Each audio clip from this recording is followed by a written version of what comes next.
Hi, welcome to Sneakerfly. I'm your host, Tanner. Today, I will fly through the history of the Nike Air Jordan 3 and tell you why the Nike Air Jordan 3 is one of the best casual sneakers to have. Let's dive in. The Nike Air Jordan 3 was released in 1988. The shoe arrived a year after the Air Jordans 2 release.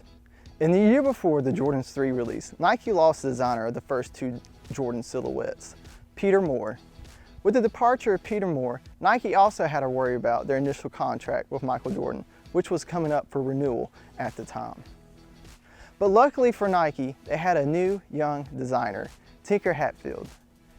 Tinker had designed the Air Max 1 and the Air Max Trainer at that point, and was now tasked with designing Michael Jordan's next signature shoe. Tinker Hatfield wanted to hear what athletes were looking for in their shoes, so he spoke to Jordan about what he was looking for in his next signature basketball shoe. Hatfield learned that Jordan wanted a mid-height sneaker, unlike the previous models of his and the high tops other players were wearing at the time. Jordan also told Hatfield that he wanted something that was broken and game ready out of the box. To make the shoes feel more game ready, Hatfield decided to use a soft full grain leather for the upper. Hatfield also decided to expose the air unit on this model, which had not been done on the previous Jordan silhouettes. Another thing that Nike had to keep in mind was the contract with Jordan, which needed to be renewed. So this shoe decided the fate of Nike's contract with Jordan. And one of the things that went in key hand with the design of the Jordan 3 is the Jumpman logo on the tongue. This was the first shoe to feature the Jumpman logo on the tongue.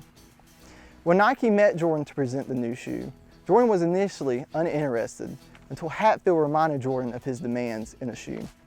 And when the shoe was shown to Jordan, he loved it. It had all the demands he incorporated on the shoe and his own logo at the forefront of the shoe, right on the tongue, which showed Jordan he was in the driver's seat of his own brand with Nike. Jordan first started wearing the Jordan 3s as early as 1987.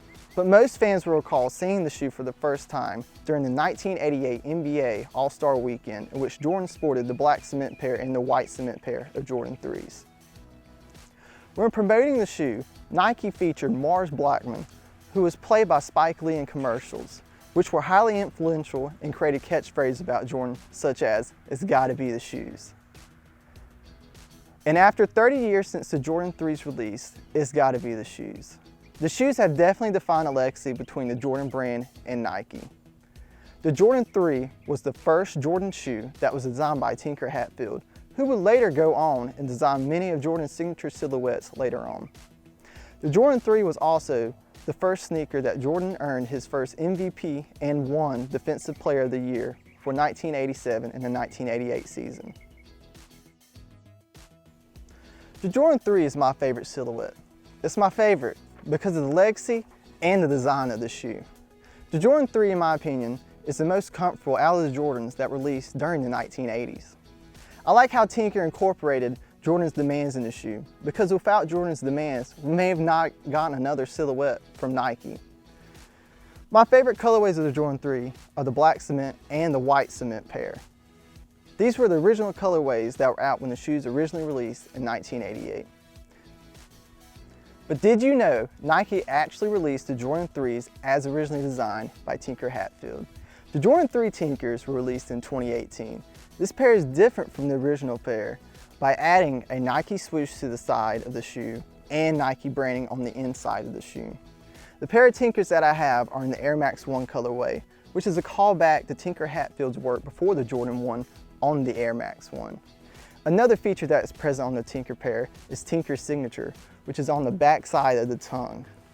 And as you can probably see throughout the video, the shoes shown have wear on each shoe. That's because I think these are the best casual shoes to have out of the Jordan lineup of shoes. There is just something about Hatfield's design of the shoe that lends itself to the wear you expose the shoe to. These shoes are also really comfortable with the air sole unit, which makes the shoe great for long periods of time, which I cannot recommend any more than this shoe because of the air sole unit. This has been Sneakerfly with Tanner.